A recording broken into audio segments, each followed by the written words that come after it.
I'm so excited that you took the time to join us on the next episode of Beyond the Culture. This is the show where we embrace change and challenge cultural norms and ideals. I'm your host, Dr. David Walker. And Dr. Williams, how you doing? I am doing fabulous. Thank you so much, David, for having me here. And please, it's Geneva. A lot of my friends, in fact, what I do when I work with folk and engage and do my social justice thing, folk call me Dr. Geneva. So, Right. hey, how you doing, David? I'm doing great. I'm doing Good. great. So we'll have a very relaxed conversation today, but I do want to give you your official introduction, and I will use doctor in the introduction. Okay. So my guest today on Beyond the Culture is Dr. Geneva Williams. Dr. Williams is an impact leadership expert. She's a certified life coach.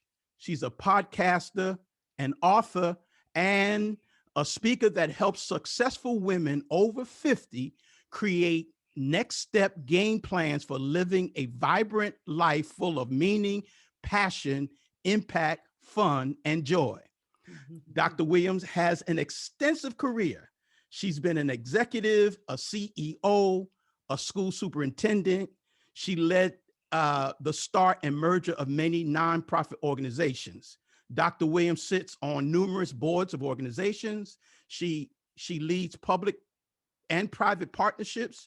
She serves as a guest lecturer at universities and more. And here's something that caught my attention. Dr. Williams won a beauty contest in her 60s.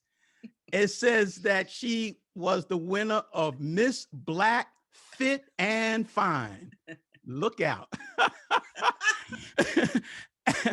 And she has been featured on a recurring TV commercial showcasing her vibrant life. So I am super excited to have on Beyond the Culture my guest today, Dr. Geneva Williams. Geneva, how you doing today? David, Dr. David Walker, I am so fabulous being here and so excited and to be with you beyond the culture. Yes, Thank you yes. for having me. Well, and thank you for being here. But the pleasure is mine having you on the show because I have seen your work. I've seen how you have inspired women, and not just women, many in our community. And we're going to kind of talk about a lot of different things today because Great. your life is robust. Uh-huh. So we'll hit on a few things. But Great. I want to start here. Let me give you a date. January the 23rd, 2007. President George H.W. Bush said these words. He said, "Tonight, I have the high privilege and distinct honor as the first president to begin the State of the Union message with these words." And then he said, "Madam Speaker." Mm-hmm. And tonight, April the 28th, and at the time of this recording, it's the day of the where President Joe Biden will have the high privilege and distinct honor to begin his State of the Union address by not only saying, "Madam Speaker," but he will also say, "Madam Vice President." And I want to ask you, Geneva Williams, and of course, we know we're talking about Kamala Harris. I want to ask you, Geneva Williams, as an AKA Golden Soror, how do you feel when one of your sorority sisters will be sitting in one of the highest seats of the world as the Vice President of the United States tonight at that State of the Union address? Would you speak to that? Absolutely. And it's one of those questions that I almost don't have the words for because I'm so overwhelmed with pride, respect, joy, happiness for so many reasons. First of all, probably most importantly for me is being around, being still on this earth to see such an accomplishment, to would never have, well, I really didn't believe that I would see it in my lifetime to have a Black president. Yes. So not it's so it's like a double Mm, whammy, you know, a Black president and a Black woman as vice president. So the joy that I feel to be here and to be in this space and to do it. And I think the second reason I'm just so thrilled is because I know that Vice President Harris is the epitome of a role model, yes. and what she will do and how she will influence so many of our young girls is just extraordinary. And I am just so grateful for my daughters, my grandchildren, and all the thousands and millions of young women who will, see her, well, rather see themselves in her. Yes. Yes. And I think the third thing, David, is that I do believe that, this historic moment also sends out the clarion call to all of us about our own agenda Yes. and how we will move forward to make sure that Vice President Harris isn't the only one. I think that's what she wants. Yes, she is my soror, but she has said time and time again, she may be the first, but she ain't looking forward to being the Right. last. And so I think that this historic, groundbreaking, all of that good stuff, and we're thrilled to be here to see history in action, really also is a signal to us that, hey, there's more for us to do. So that's how I feel.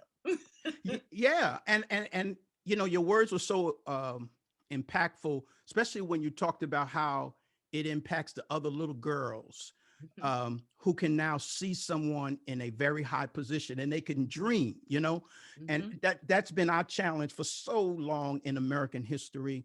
Is not seeing put people in position, especially women in high ranking position.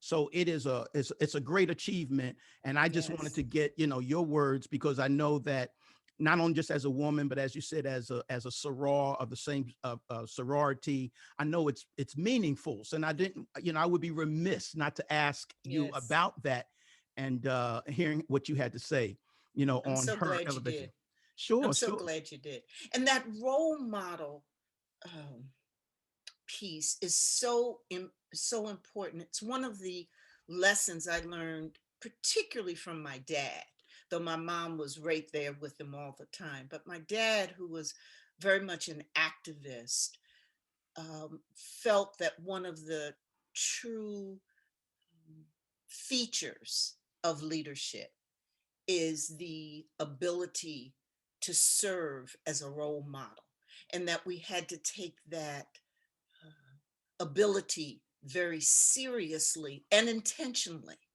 And one of the things that we know by Vice President Harris's actions is that she takes her role model role very seriously, and she doesn't shun away from it at all. That's right. Yeah, and you know, I'm sure there was a number of qualified candidates for that role, but I will say that she fits it well. Hmm. She fits it Very well. much so. Hmm. Yeah.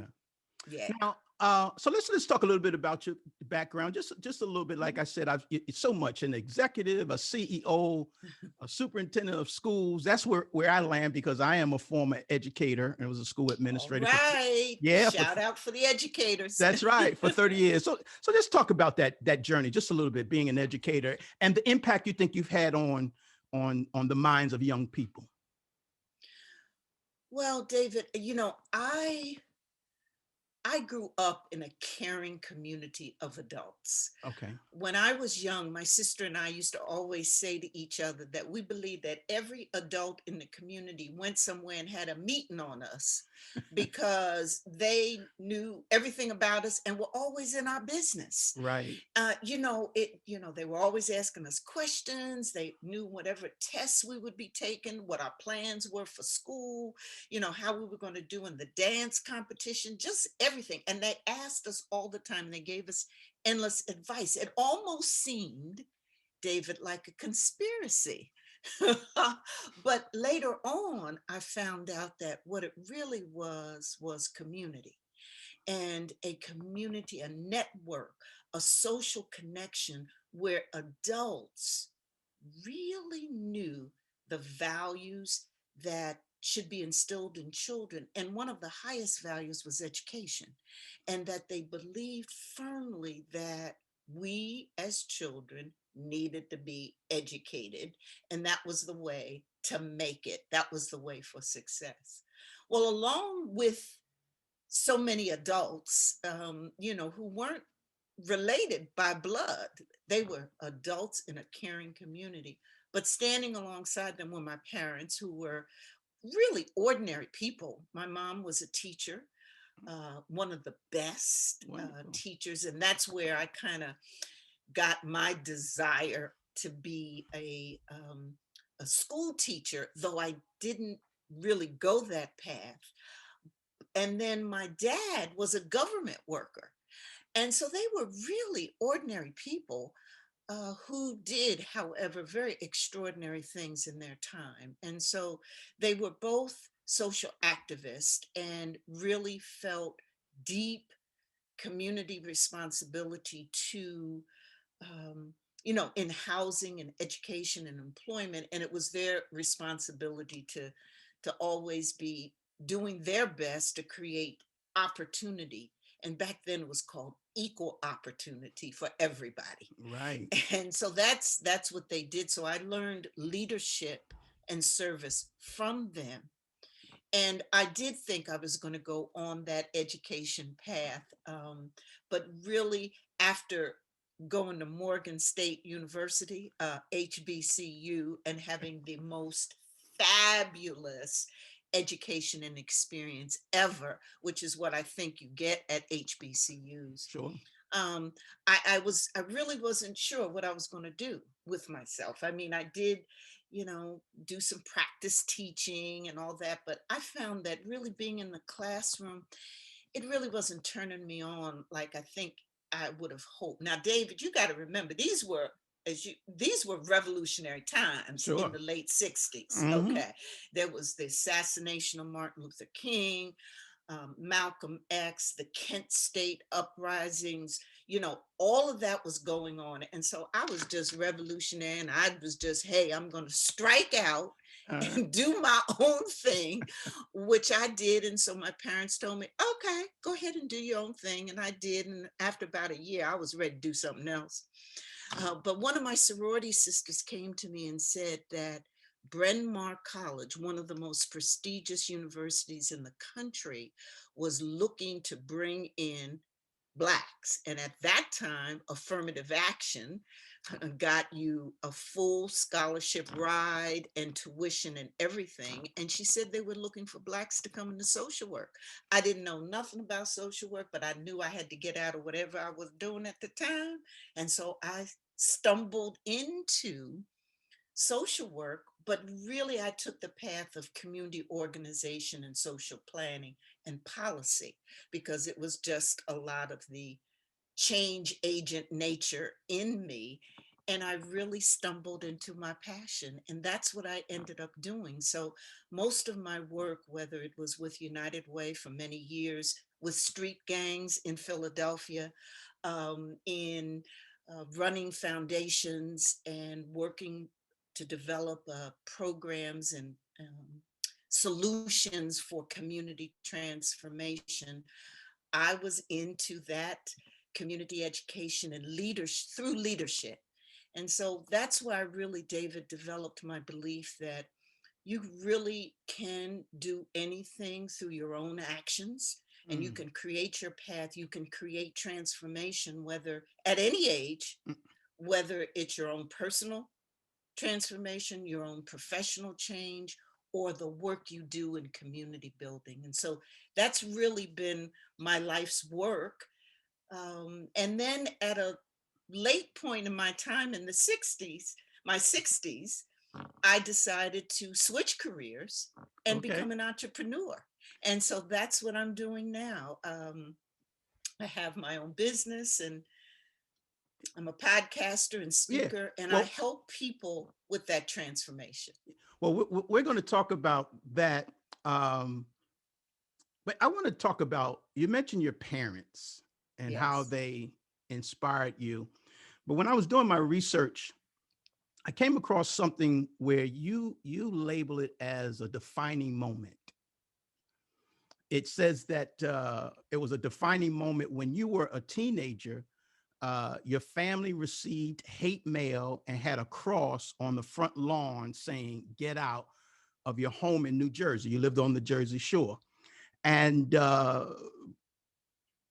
how did your father handle that particular situation? I know you write about it in the book and all that kind of stuff. We'll talk a little bit more about the book, but I just want to go right to there, having that experience. And the reason why I'm getting here is because I know that you are heavily involved with, social justice and Mhm. activism. I read somewhere where out of all your accolades, they said add activists as well. Mhm. And I know you got it from your dad, but tell us about that experience and then we'll go further. Well, that was one of the things why I wrote the book Mm. about him, because I had heard, everybody in the community knew him, and there was story after story. He was in all newspaper articles. And so the family had, and us as children, my sister and I had read for years all the newspaper articles. We saw a lot of stuff, the whole bit. But the reason I wrote the book is because I wanted, just what your question is, I wanted to get behind all that and ask him how he really felt. And it wasn't just the cross, but it was the hate mail, the phone calls, and the death threats. There was one instance where, after a very contentious meeting, a guy walked up to him and threatened him and told him, "You keep doing that, Jones, you ain't going to be around long." Mm. And so I wanted to ask him how he dealt with it. And you know what he said? He told me, "Well, that's really the price you have to pay for leadership, Mm. and the kind of change that your mother and I want to see." And he said, I'm going to do everything to protect my family, but I can't turn away from this." And so, that just floored me. But that was, and I don't think it was just him then. There were thousands of what I call unsung heroes during the 50s and 60s and 70s. Of course, we all know about the Rosa Parks, Martin Luther Kings, Fannie Lou. Hey, you know about all of those and their stories, and we just glorify. It's wonderful that we had that, but across the country, and still today, are hundreds and hundreds and hundreds of people who are doing extraordinary things, creating change right in their neighborhoods, right in their community. So that's how we felt about it. And he really, one of the things that he had was this what I call quiet leadership. He was 6'3", good looking. He's very quiet, but he would walk into a room and everything would stop. Wow. All right. Everything would stop. I mean, he Uh-huh. had the presence, and but he walked with this integrity and this if I say it, I'm going to do it. And so people would come to him from all over to ask him to work on this issue, to make a call about this injustice. And he would. If he said he would, he would. And so all through his life, he just felt that that's what he was supposed to do. You say that you were inspired by your father's tireless role as a courageous civil rights leader, and leadership became an emphasis of your career. Mhm. So talk about how, he inspired you to do what you do, especially in the realm of leadership, and how has that impacted the lives of many others? Mhm. Well, I mentioned, one of them, and that was this courage that he Okay. had in the face of death threats and adversity. And, I think that as a Black woman, and many of us face that racism and sexism. And back in the day, as I was coming through United Way, I mean, I was the only one there.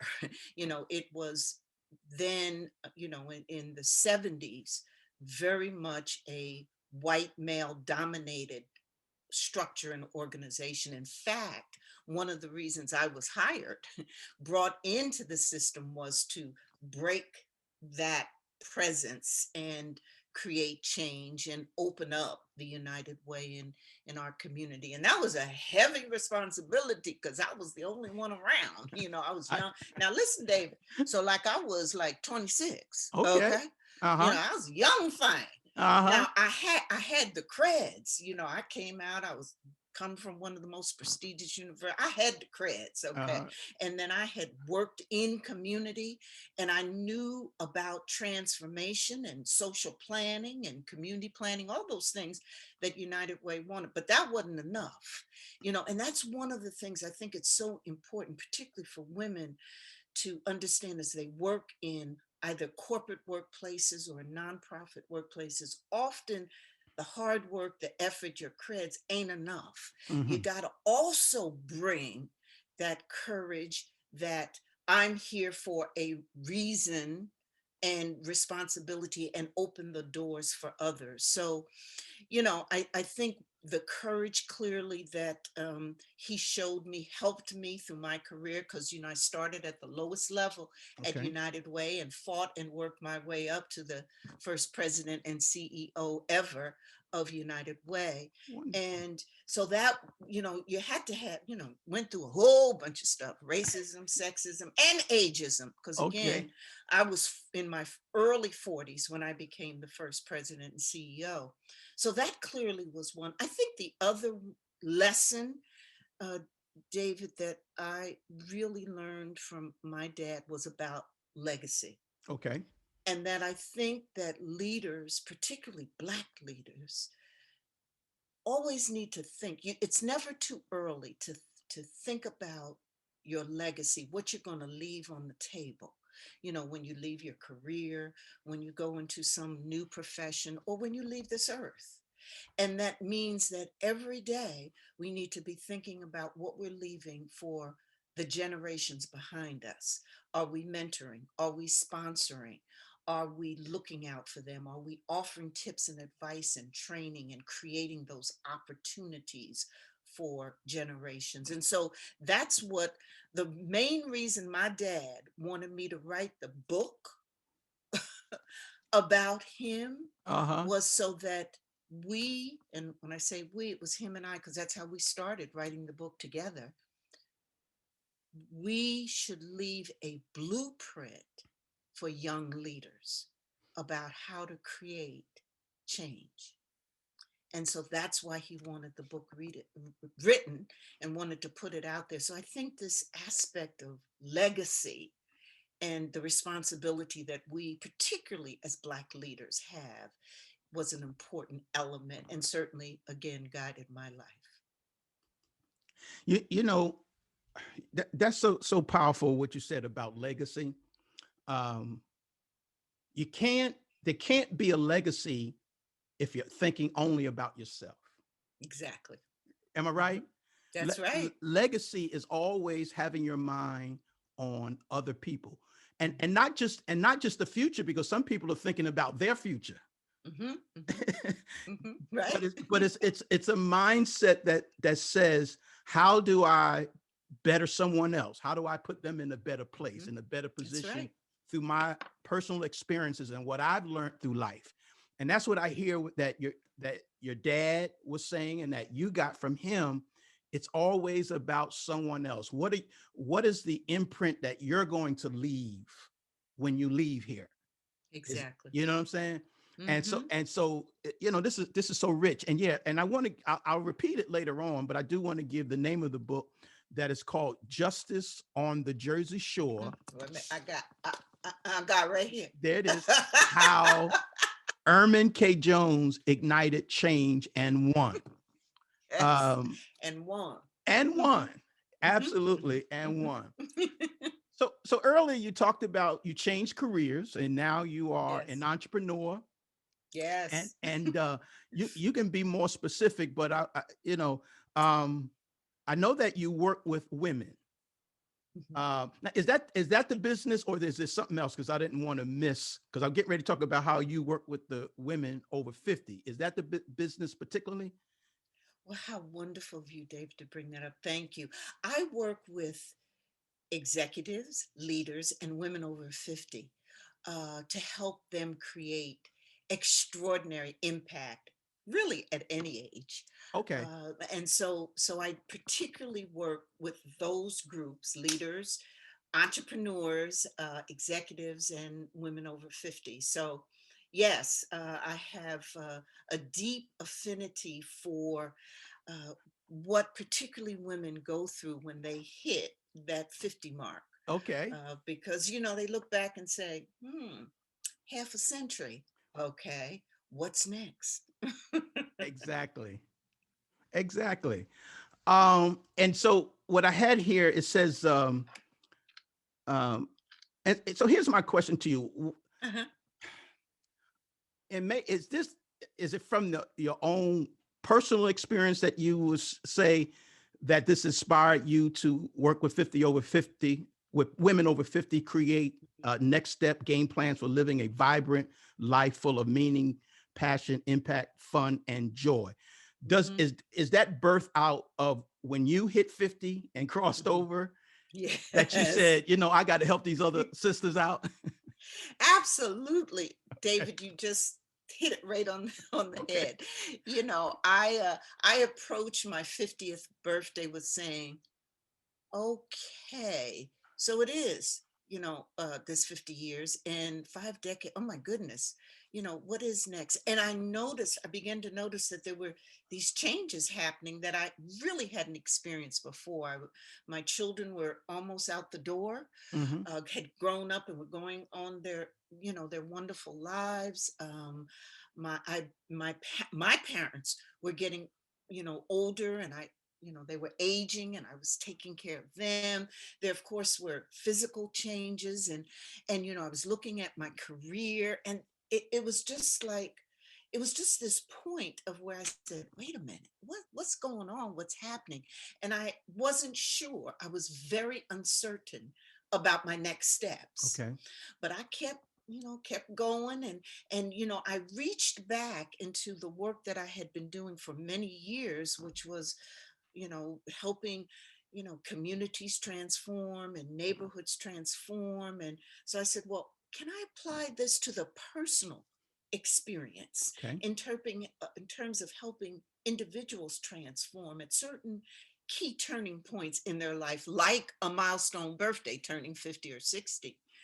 And then, David, a little later on, I particularly when I, decided to step out Hmm. and take on this new entrepreneurial career after 40 years in the nonprofit world. About 2, 3 months after I hung out my shingle, my husband was diagnosed with cancer. Mm. And then my parents began to get sick. And, I began this caregiver journey that I really hadn't thought about and I Okay. hadn't anticipated.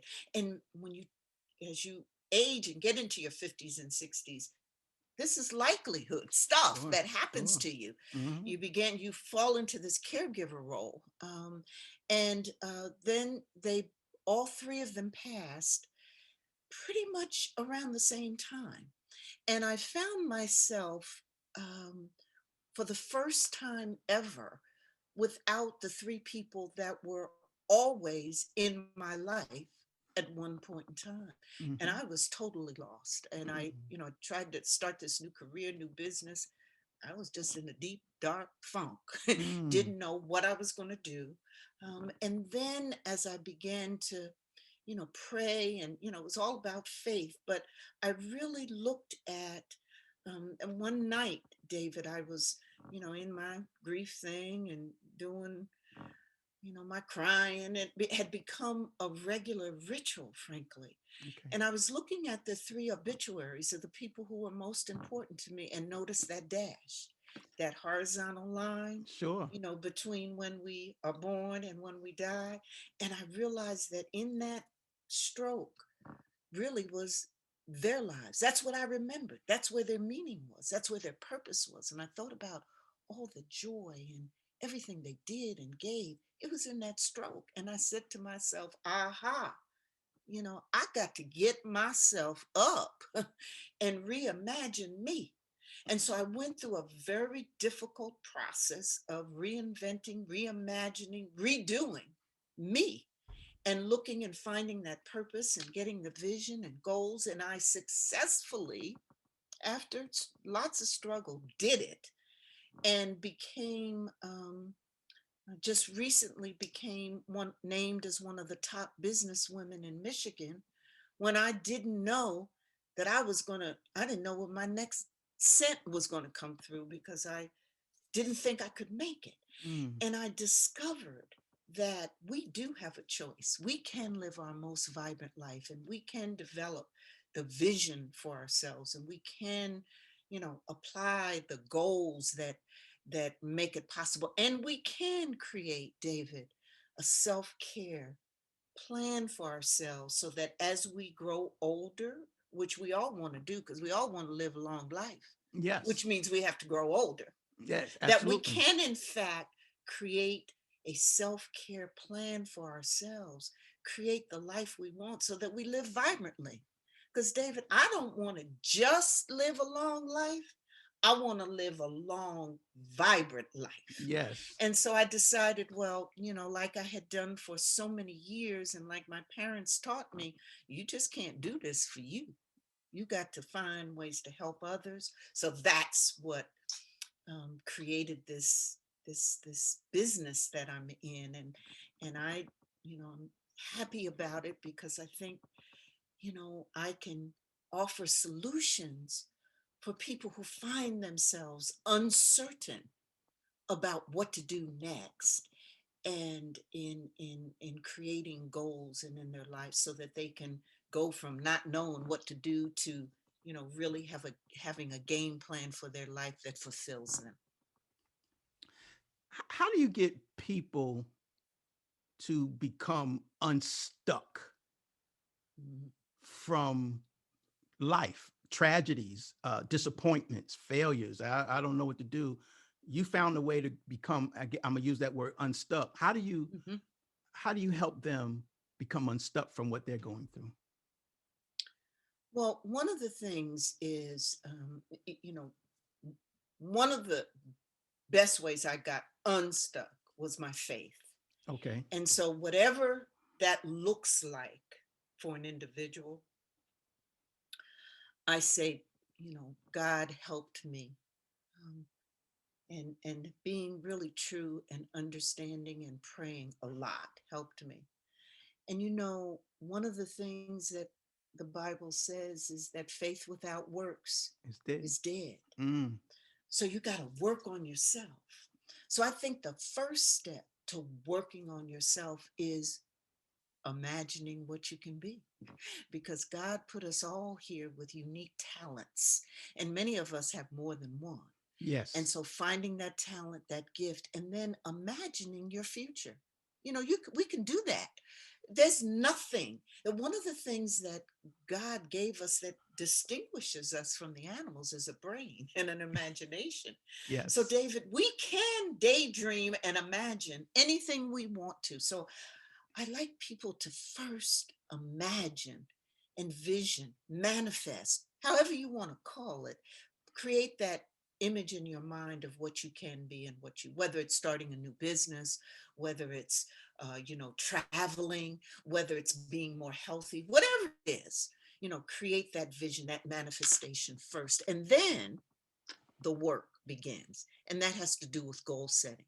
So I teach people how to set goals that stick and matter. Okay. Not New Year's resolutions, Oh, okay, though they're good and you can do them, but goals have a stick to itiveness. You have to write them down. You have to have time frames around them. You have to have accountability built in. So I help people learn the secrets to goal setting that sticks and creates results. And then the third thing that I really spend a lot of time working with people on is this whole notion of self-care, David. okay. That, we give a lot of rhetoric to take care of yourself, and, you got to look out for yourself. But many of us don't drink while we pour like we should. Okay. We're busy giving out, but not taking in what we need to. And so making choices about taking care of yourself early on helps you live that longer life. you know I mean, things as simple as the sleep that we need to give, because it's a myth that as we grow older we can take or get less sleep. That's a myth. Okay. We need at any age 7 to 8 hours of sleep because it helps our body recover. Everything from that to learning how to say no. When I talk to women, often they feel overwhelmed, and you know, there's so many priorities and they have difficulties finding me time.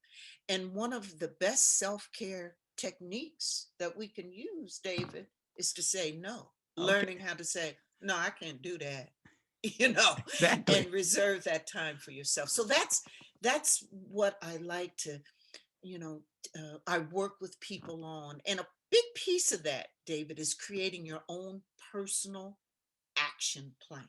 Because see, I believe that each of us can create our action plan that has the vision and the goals and the steps that we need to take to be whatever it is we want to be.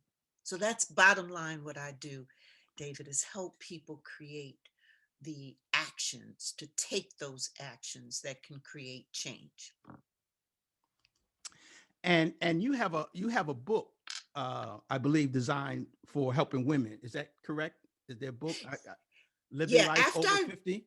Yeah, tell us yes, about that book. after I wrote Justice on the Jersey Shore, I decided to, take a crack at writing Living Life Over 50. And in it is some secrets and tips and things that I've discovered about how to, find your vibrant self, how to dress, how to, accessorize after 50, how to date, a number of things, how to find your own style, and how to figure out your next steps. Because, David, that's what I find. And it's not this uncertainty about what to do next isn't confined just to women Uh-huh. or Oh, yeah, people over 50. absolutely. So many of us come to turning points in our life. Maybe it's change in marital status. Maybe you become a widow, or, a divorce, or going into a new career or a new job. But there's these turning points, losing your parents, watching your becoming an empty nester. There's so many things that happen in our life journey that fill us with uncertainty Mm-hmm. about what to do next. Yes. And so that's really the business I'm in, helping people deal with that uncertainty or those feelings of really being scared. Because, I've been there so many times. I'd be Sure. scared. Didn't know what to do. But I've discovered some of the solutions, the secrets to make it. And so some of those, some good, juicy pieces I put in my Living Life Over 50 book. And then others I put into a course, an online course that I have, the Vibrant Life Blueprint. And then I do have an email community where people, join, and we just, talk about and share value Okay. tips, because for me, it's all about value, bringing value, finding value, giving value, and really, letting folk know that, I got some solutions. I got some secret sauce here I want to share. I know that's right. Now, I know you didn't think that I was going to overlook this and miss this part of the interview. Okay. Uh, Miss Black Fit and Fine. Okay. All right.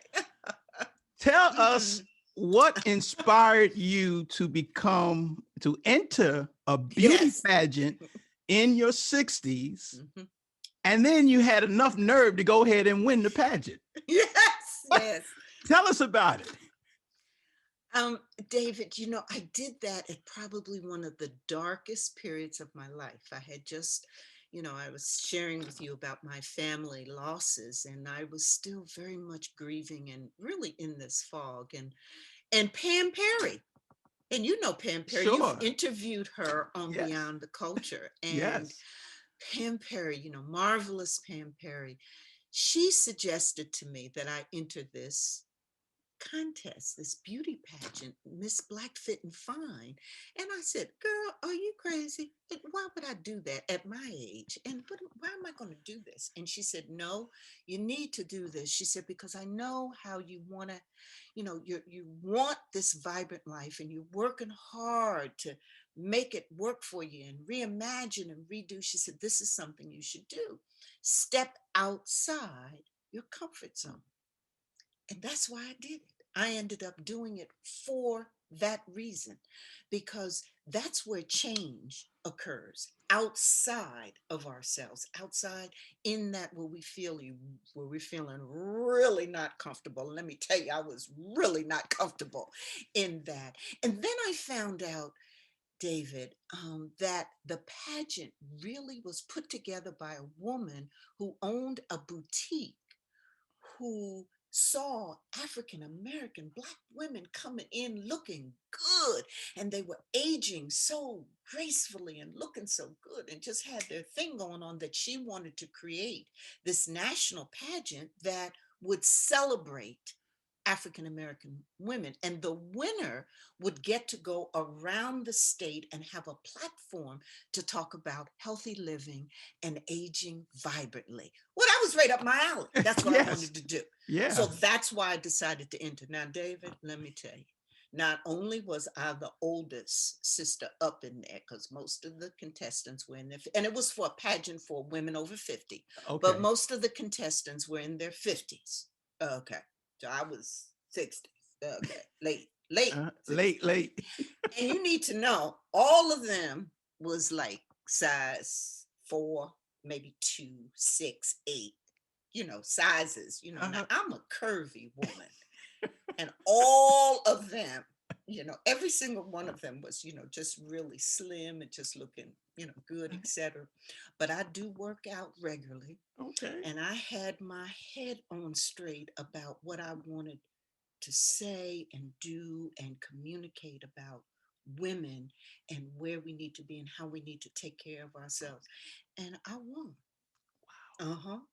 And so what I learned from that, and what part of now my arsenal of solutions for women who question whether or not that they can, continue to be vibrant and have purpose. What I learned is that, you know, first, we can do anything we want to do. Yes, we can. It'd Yes. be scary, uh, it'd be uncomfortable, uh, but you can still do it, and go out and be scared, but still do it and create a plan. Because, David, as I was going through it, I imagined myself winning.